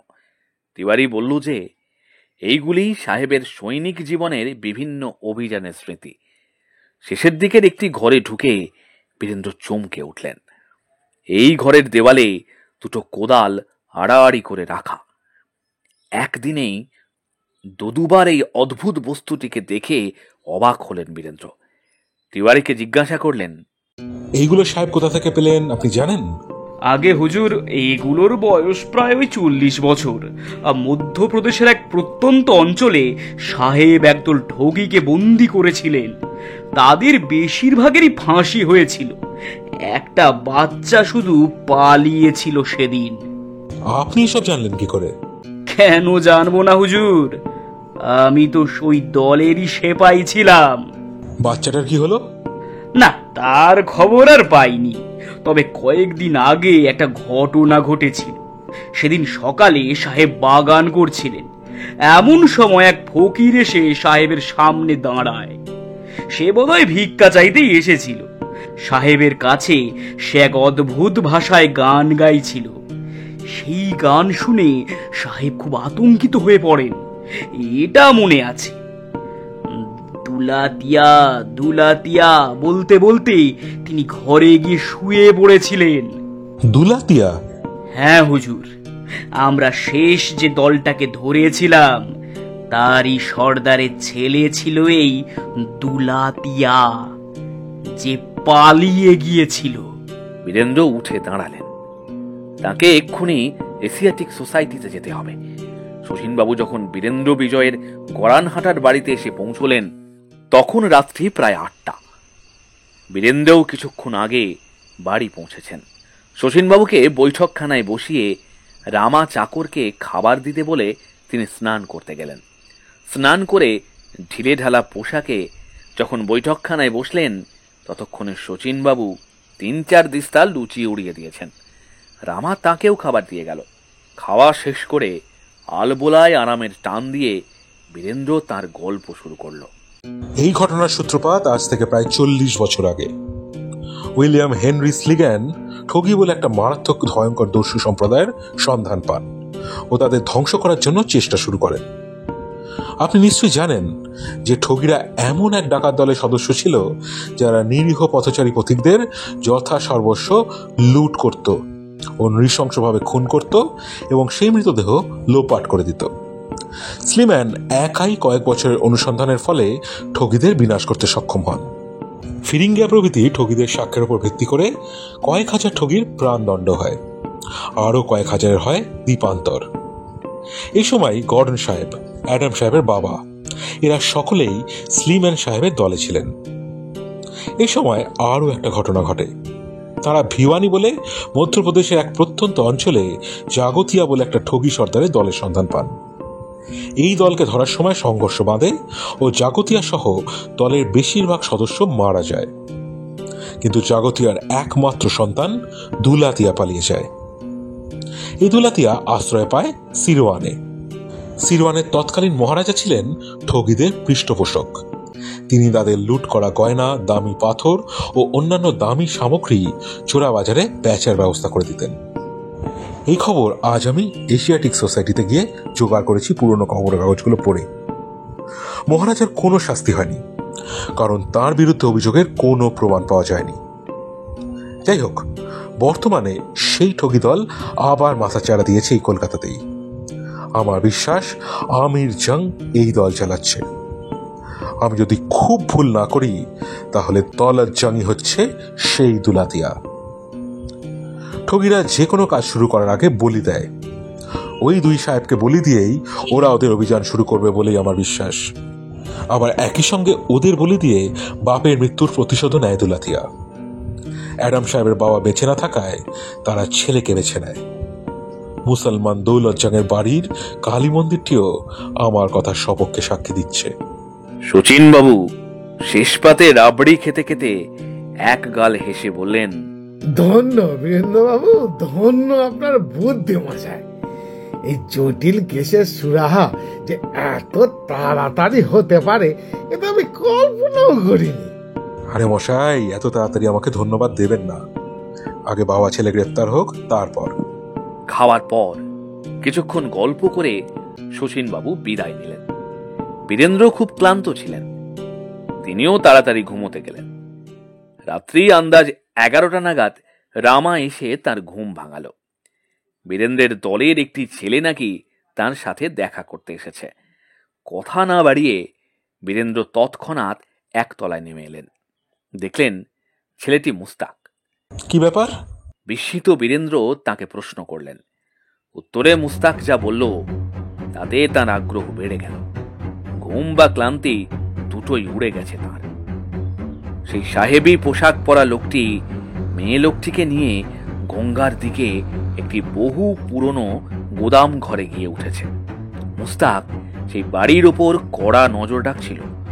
সারাদিন সেখানে কোনো ঘটনাই ঘটেনি, কিন্তু রাত প্রায় 8টার সময় দৌলত জং হন্তদন্ত হয়ে সেখানে হাজির হন, সাথে 2 জন লোক আর তাদের সাথে একটা বস্তা। বস্তাটি মাঝে মাঝে নড়ে চড়ে উঠছে। মুস্তাকের বিশ্বাস ওর ভেতরে মানুষ আছে। এইখানে তাকে থামিয়ে বীরেন্দ্র জিজ্ঞাসা করলেন যে আব্বাসকে সে দেখেছে কিনা, কারণ আব্বাসকে সোনাগাছির ওই বাড়িতে তিনি নির্দেশ দিয়েছিলেন দৌলত জংয়ের ওপর কড়া নজর রাখার জন্য। মুস্তাক ওস্তাদ ছেলে, সে কাছের দাঙর বস্তি থেকে তাদের দলের একজনকে ওই গুদাম ঘরে পাহারায় বসিয়ে সোজা সেই স্ট্র্যান্ড থেকে গরানহাটায় এসে হাজির হয়েছে। কোমরের গেঁজে থেকে মুস্তাকের হাতে একটা চকচকে রূপোর মুদ্রা ধরিয়ে দিয়ে বীরেন্দ্র পোশাক বদলাতে দোতলায় উঠলেন। একটু পরেই কচুয়ানের পোশাকে নেমে এলেন তিনি, সাথে গুপ্ত জায়গায় লুক্কায়িত পিস্তল আর দূরবীন। বাইরে ঘন অন্ধকার, বোধহয় বৃষ্টি হবে। তিনি মুস্তাককে বললেন শচীনবাবু ও পুলিশকে সাথে নিয়ে সেই পথ দেখিয়ে বাড়িতে নিয়ে আসতে। তিনি নিজে মুস্তাকের কাছ থেকে বাড়িটির পথ নির্দেশ ভালো করে নিয়ে নিলেন। তারপর বীরেন্দ্র বিজয় জানালাটিকে নানাভাবে পর্যবেক্ষণ করলেন, কিন্তু ভিতরে কি হচ্ছে কিছুই ভালো করে বোঝা গেল না। দোতলার জানালায় তেলের বাতির আলোটি বাইরে অল্প জায়গা জুড়ে প্রতিফলিত হচ্ছে। অত বড় অট্টালিকা সদৃশ গুদাম ঘরে কেন কোথাও কোনো আলো জ্বলছে না, সেটাও তার বোধগম্য হলো না। তারপর তাকে অবাক করে দিয়ে অট্টালিকার ভিতর থেকে একটি অদ্ভুত গুম গুম শব্দ উঠে আসতে লাগলো। তার মনে হলো সেই শব্দের উৎস যেন ওই অট্টালিকার অন্তঃস্থল।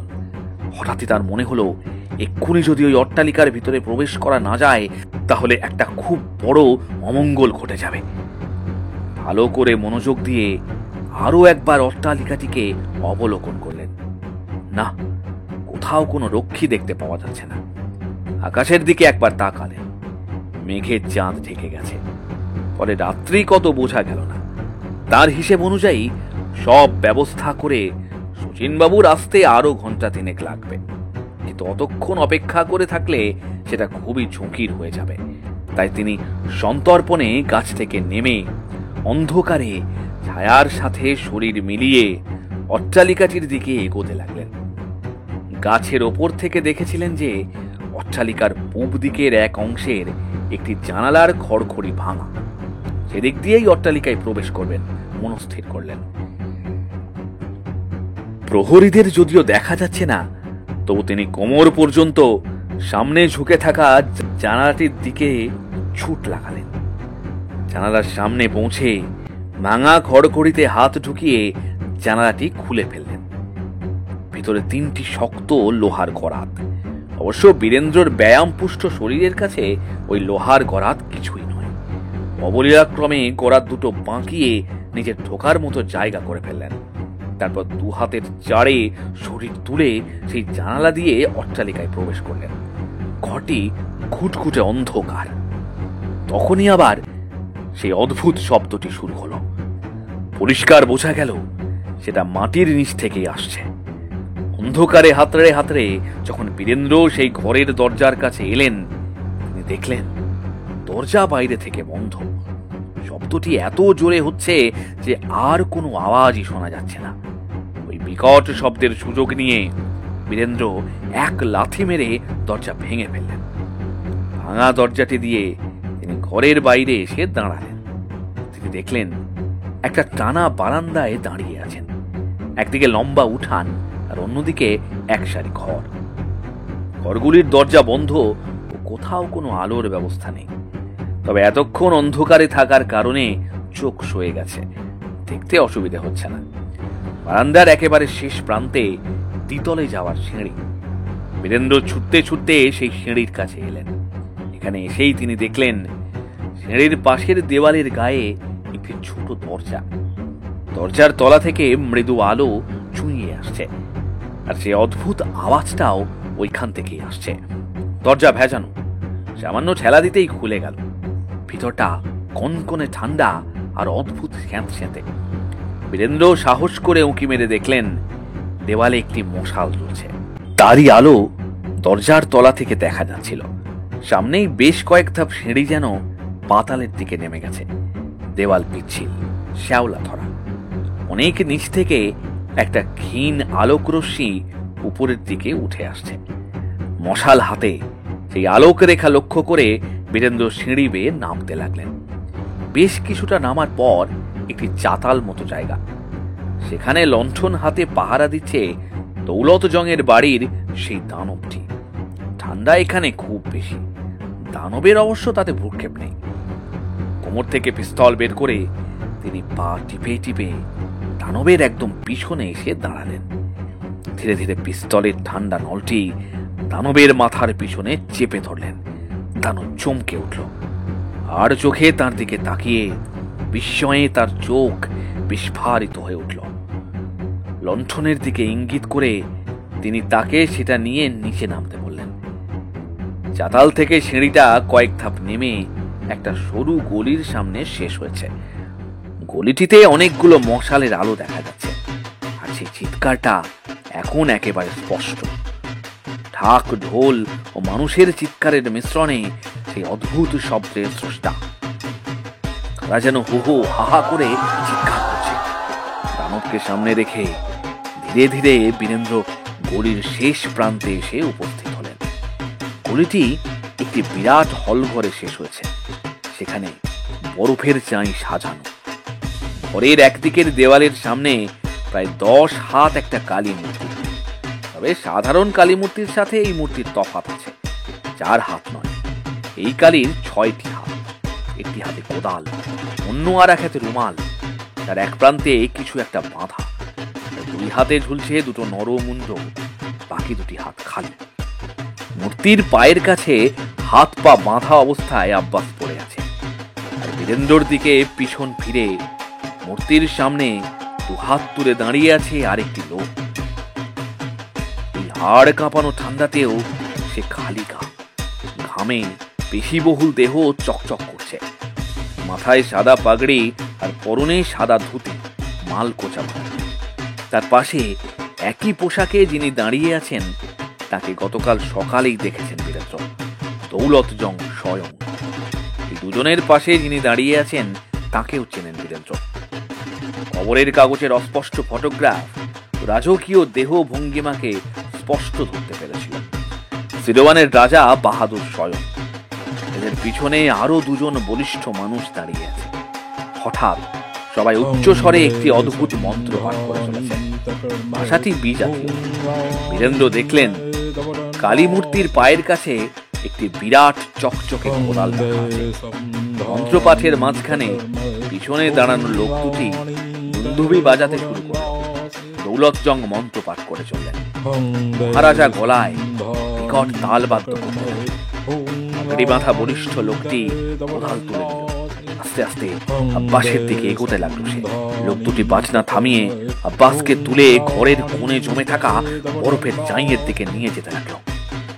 দেখলেন সেখানে একটি হাঁড়ি কাঠ রাখা। ওরা আব্বাসকে বলি দিতে যাচ্ছে। পিস্তল শূন্যে তুলে একটি গুলি করলেন বীরেন্দ্র। ঘরের পরিস্থিতি মুহূর্তেই বদলে গেল। সবাই একযোগে তার দিকে ঘুরে তাকালো। জয় মা বলে চেঁচিয়ে উঠলেন দৌলত জং। মা মুখ তুলে চেয়েছেন। জয় মা। 4 নম্বর বলি নিজেই হাজির হয়েছে আমাদের কাছে। বীরেন্দ্র কিছু একটা বলতে যাচ্ছিলেন, কিন্তু পারলেন না। মাথায় একটা প্রবল আঘাতে মাটিতে লুটিয়ে পড়লেন। অন্ধকার থেকে একটি মহিলা বেরিয়ে এলেন। মুস্তাফা থাকলে এই মহিলাকে চিনতে পারত। আজ সাহেবী পোশাক পরা লোকটির সাথে এই মহিলাটিকেই সে অনুসরণ করেছে। আচ্ছন্ন বীরেন্দ্রকে হাত পা বেঁধে ফেলে রাখা হলো আব্বাসের সাথে। কিছুক্ষণ পরে তার জ্ঞান ফিরতেই দৌলত জং বললেন, মরার আগে শুনে যাও বীরেন বাবু আমাদের কথা। নতুন ঠগি দলের জন্ম দিয়েছি আমি, দুলাতিয়া ঠগি আর সিরওয়ানের মহারাজা। আমাদের উপাস্য এই মূর্তির 4 হাতে যখন আমাদের 4 জন শত্রুর কাটা মাথা শোভা পাবে, তখনই আমরা হয়ে উঠব অপ্রতিদ্বন্দ্বী। গর্ডন আমার বাবাকে মেরেছিল, তাই সে আমাদের প্রধান শত্রু। অ্যাডামের বাবাও ছিল ওই দলে, যে দল আমার বাবাকে মেরেছিল। ওর বাবা আমাদের নাগাল এড়িয়ে মরে বেঁচেছে, তাই বাবার অপরাধের শাস্তি ছেলে ভোগ করল। আর তুমি ও তোমার এই খোঁচড় এই কদিনে প্রচুর ক্ষতি করেছ। তাই তোমাদের বলি হিসাবে পেয়ে মা তৃপ্ত হবেন। ওই দেখো, আমার আমিরিয়া প্রস্তুত পবিত্র কোদাল হাতে। আজ বুধবার, ঠগীদের জন্য মঙ্গল, বুধ আর শুক্রবার খুব পবিত্র বার। এই শুভ দিনে তোমাদের রক্তে মাকে অর্চনা করব আমরা। বীরেন্দ্র সিরোয়ানের রাজার দিকে তাকিয়ে বললেন, আপনি পুরো ব্যাপারটা এইভাবে মেনে নিলেন? এই অপরাধীদের সঙ্গে হাত মেলাতে আপনার লজ্জা করলো না? মহারাজা হেসে বললেন, অনাদি অনন্তকাল থেকে আমরা ঠগীদের হিসাব রক্ষক। ঠগীদের ধন সম্পত্তি আমাদের ধন বৃদ্ধির কারণ। তাই আমি যে দুলাতিয়াকে সাহায্য করব তাতে আর আশ্চর্য কি? আজ থেকে 40 বছর আগে দুলাতিয়ার বাবাকে ইংরেজরা যখন কুকুরের মতো গুলি করে মেরেছিল, তখন দুলাতিয়া ছিল আমার বাবার আশ্রয়। আমার বাবা ছিলেন দূরদর্শী।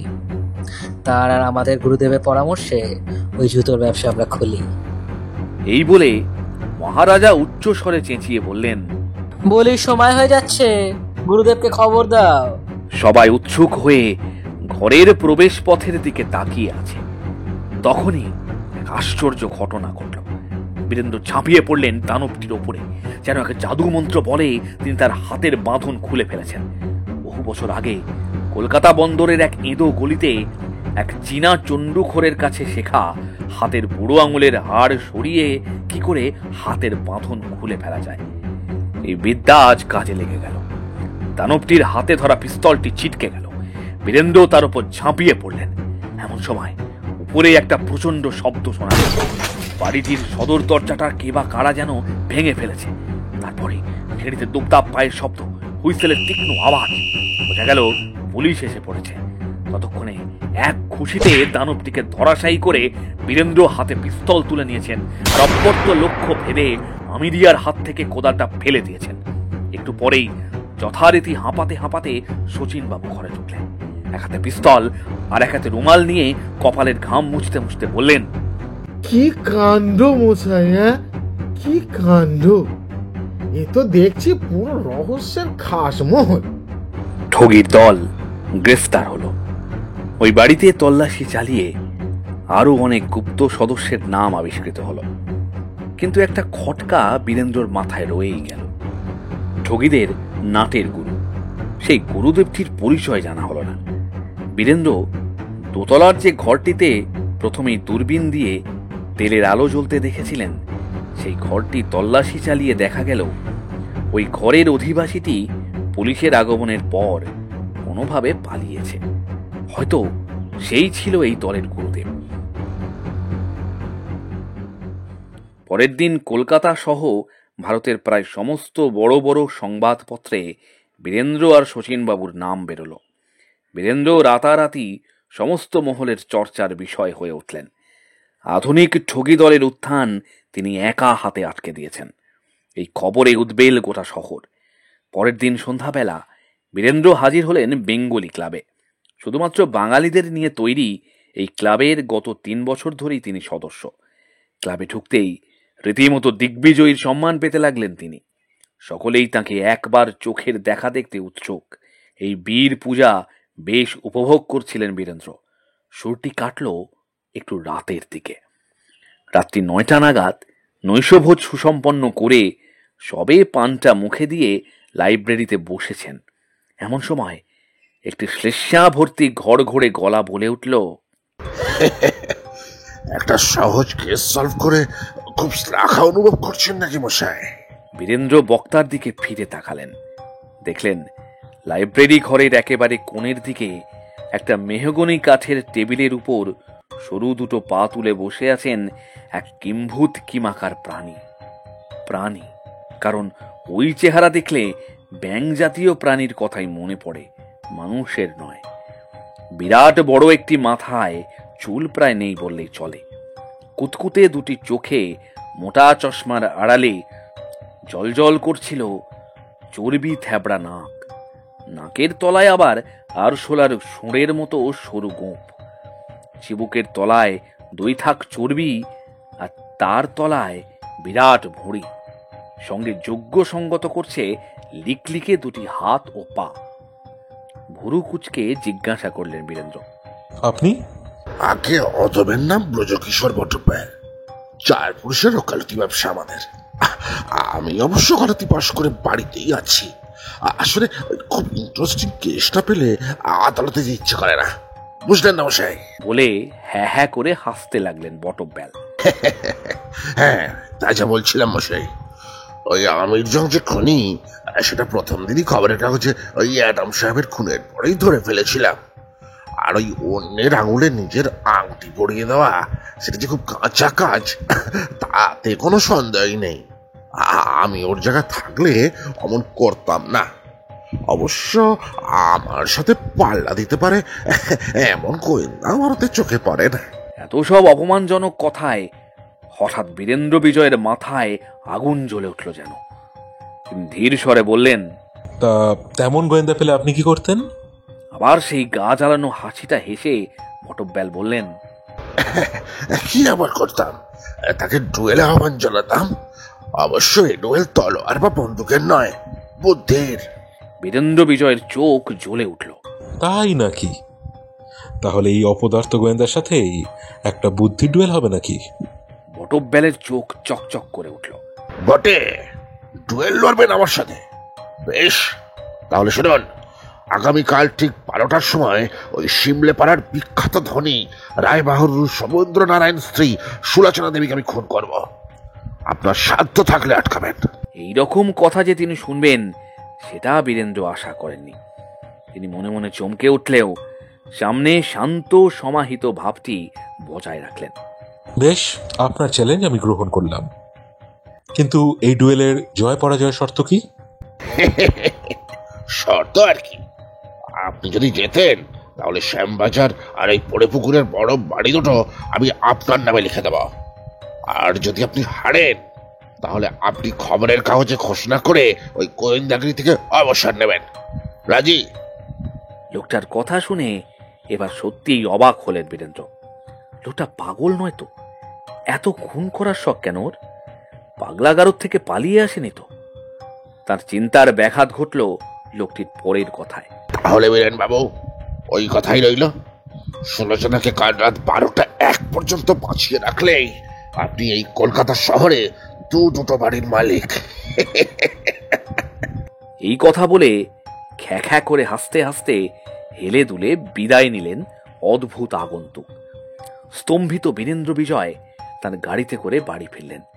বাড়ি ফিরেই রামাকে পাঠালেন আব্বাসকে খুঁজতে। আধ ঘন্টা পরেই আব্বাস তার সামনে সেলাম করে দাঁড়ালো।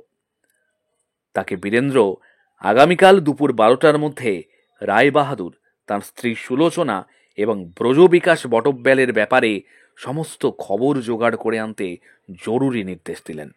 আর তার হাতে সারাদিনের রাহা খরচ বাবদ 10টি টাকা তুলে দিলেন। পরের দিন সকালে ঘুম থেকে উঠতে বীরেন্দ্র একটু দেরি হয়ে গেল।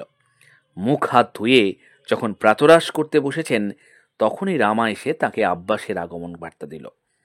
তার পিছু পিছু আব্বাস উপস্থিত হলো। তাকে মিষ্টি আর ফল খাইয়ে আসল কথা এলেন বীরেন্দ্র।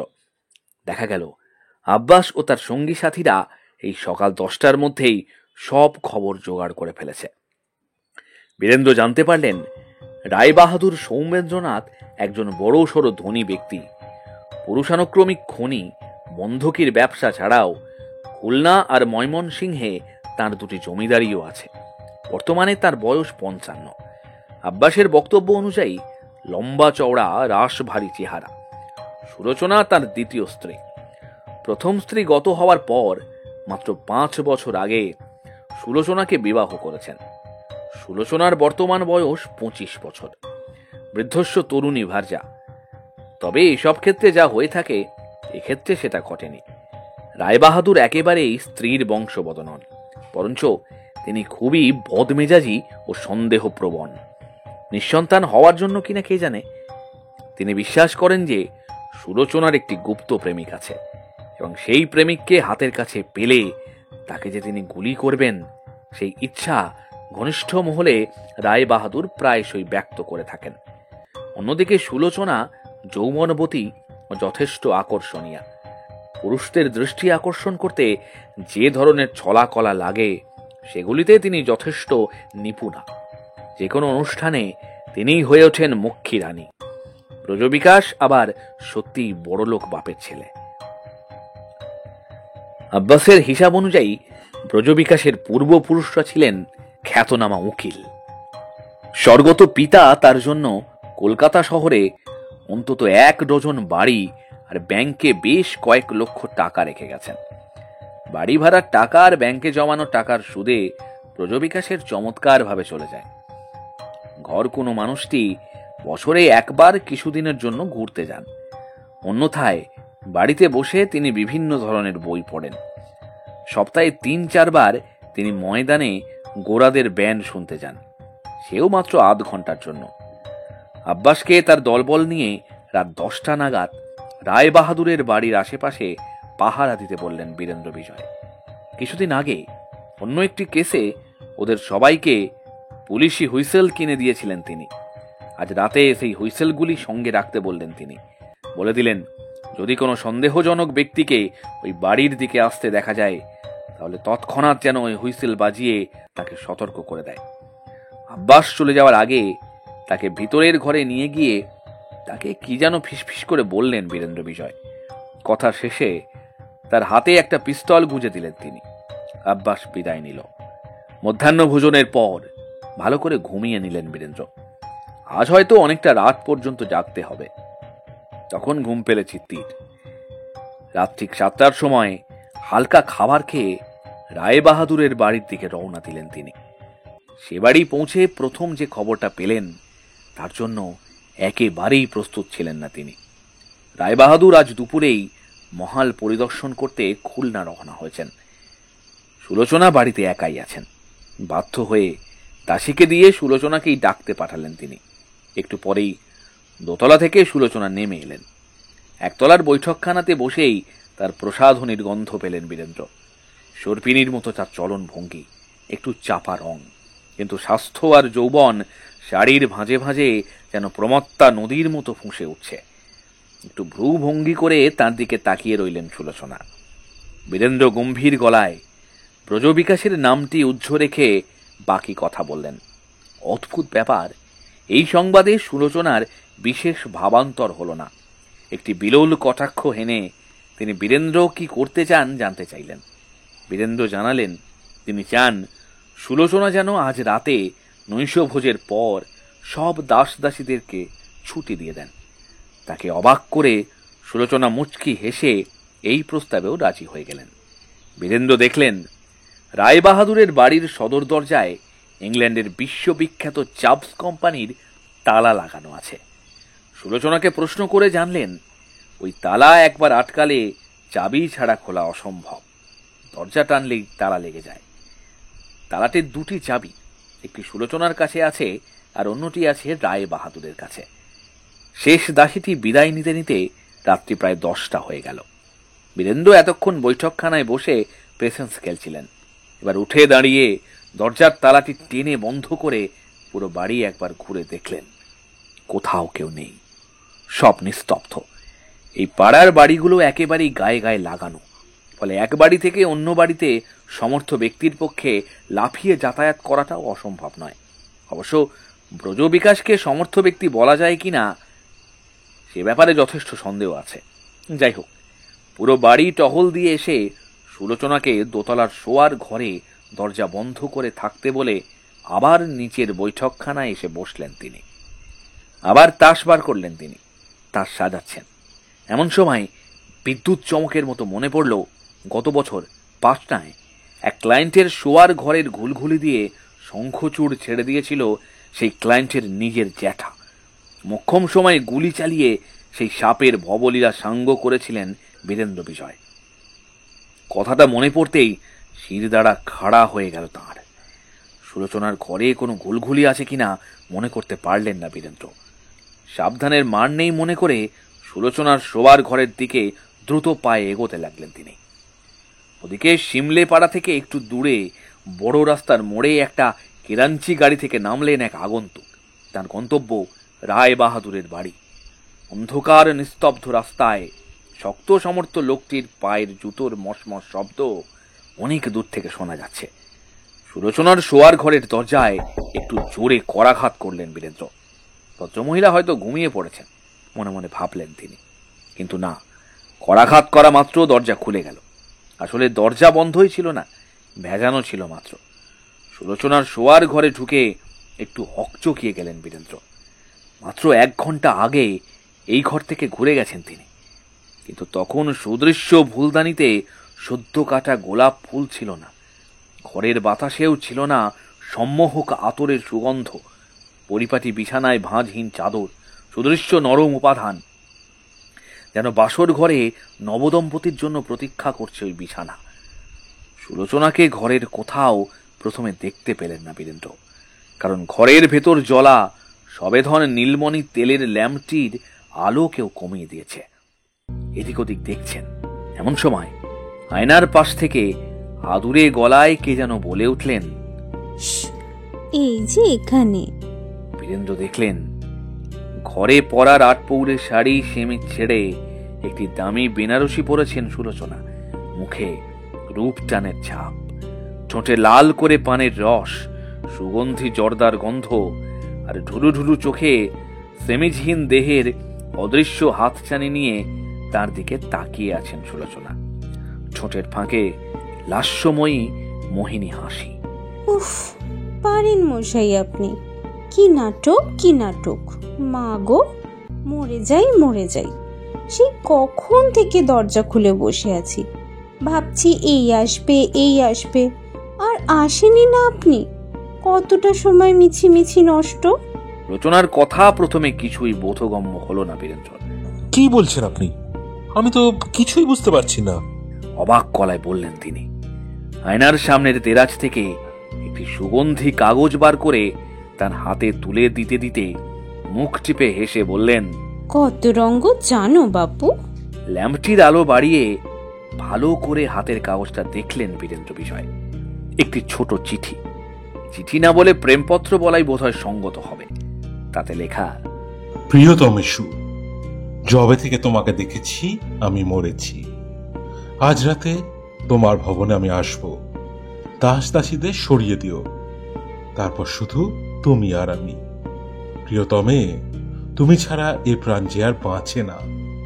ইতি তোমার রূপানলে চিরদগ্ধ আমি। চিঠিটা পড়তে পড়তে বীরেন্দ্রর মুখ ফ্যাকাশে হয়ে গেল। এক মুহূর্তে ব্রজবিকাশের পরিকল্পনা তার কাছে পরিষ্কার হয়ে গেল।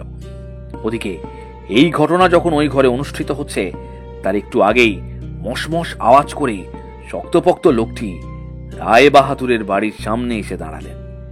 পকেট থেকে চাবি বার করে দরজার বিদেশি তালাটি খুলতে শুরু করলেন।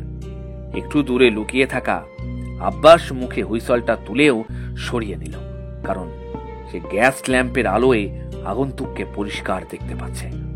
তিনি আব্বাসের অপরিচিত কেউ নন, রায় বাহাদুর সৌমেন্দ্রনাথ স্বয়ং। তার উপর বীরেন্দ্রের নির্দেশ ছিল অচেনা কাউকে দেখলে হুইসেল বাজানোর। ইনি তো রায় বাহাদুর স্বয়ং, তাদের পরিচিত। আব্বাস হুইসেল বাজালো না। সুলোচনার শোয়ার ঘরে যখন চিঠি পড়া শেষ করে বীরেন্দ্র পুরো পরিকল্পনাটা বুঝতে পেরে ঘরটির দরজার দিকে যাচ্ছে, তখনই সশব্দে দরজাটা খুলে গেল। রায় বাহাদুর স্বয়ং সেখানে দাঁড়িয়ে, তার চোখে রোষাগ্নি, হাতে উদ্যত পিস্তল। বীরেন্দ্র সঙ্গে সঙ্গে হাতের চিঠিটা নাড়িয়ে বললেন, রায়বাহাদুর শুনুন, গুলি করবেন না, আমার কথাটা একবার শুনুন। আপনিও নিশ্চয় একটা চিঠি পেয়েছিলেন, যেটা আজ রাতে আপনার স্ত্রী যে তার গোপন প্রেমিকের সাথে মিলিত হবে সেটাই লেখা ছিল, তাই তো? বীরেন্দ্রর কথা শেষ না হতেই দূরে কোনো গির্জার ঘড়িতে ঢং ঢং করে রাত 12টা। পিস্তলের গুলি দুটির আওয়াজ সেই ঘন্টার শব্দে চাপা পড়ে গেল। ব্রজবিকাশ গুনগুন করে গোরাদের ব্যান্ডের সুরটি ভাঁজতে ভাঁজতে হাঁটছিলেন। বিখ্যাত গোয়েন্দা বীরেন্দ্র বিজয়ের কেচ্ছা গত 2 দিন ধরেই কাগজে বেরোচ্ছে। অবৈধ সম্পর্কের জেরে প্রেমিকা সুলোচনা সহ তার মৃত্যু যোগীদের সাম্প্রতিক ঘটনাটির চেয়েও বেশি রগরগে আর মুচমুচে সাব্যস্ত হয়েছে। চারপাশে সবাই সেটা নিয়েই আলোচনা করছে। প্রতিশোধ নিতে পেরে ব্রজবিকাশেরও মন খুব খুশি। মনে মনে সে আত্মতৃপ্তির হাসি হাসছিল। গত 5 পুরুষ ধরে মানে সেই মুঘল বাদশাহদের আমল থেকে বটব্যালরা যে ঠগীদের গুরু বংশ, সেই গূঢ় তথ্য আরো একবার ফাঁস হতে হতে বেঁচে গেল। এদিকে আরেকটু পরেই বাজনা শুরু হবে। ব্রজবিকাশ সরু সরু পায়ে সেদিকে হাঁটা লাগালো। কয়েক পা যেতে না যেতেই সামনের ঝুপসি গাছটা থেকে সরাত করে নেমে এলো এক ছায়া মূর্তি। 17-18 বছরের খয়াতে চেহারার ছোকরা, দেখেই মনে হয় রাস্তার ছেলে। ব্রজবিকাশের গতিরুদ্ধ হলো, স্বেচ্ছায় নয়, বাধ্য হয়ে। কারণ ছেলেটির হাতে ধরা আছে একটি পিস্তল। পিস্তলটি বীরেন্দ্র বিজয়ের। ছেলেটি আব্বাস। ব্রতবাবু, আমার মালিক স্বর্গত বীরেন্দ্র বিজয় আমারে পাঠিয়েছেন। তার কিছু ভুলে আপনাকে এই বার্তা দিতে তিনি বলিছেন যে তিনি বাজি হারতে শেখেননি। আব্বাসের গুলিতে ফুটো হৃৎপিণ্ড নিয়ে লুটিয়ে পড়তে পড়তে ব্রজবিকাশ বটব্যাল তার প্রিয় সুরটা শুনতে পেলেন। গোরাদের ব্যান্ড শুরু হয়ে গেছে।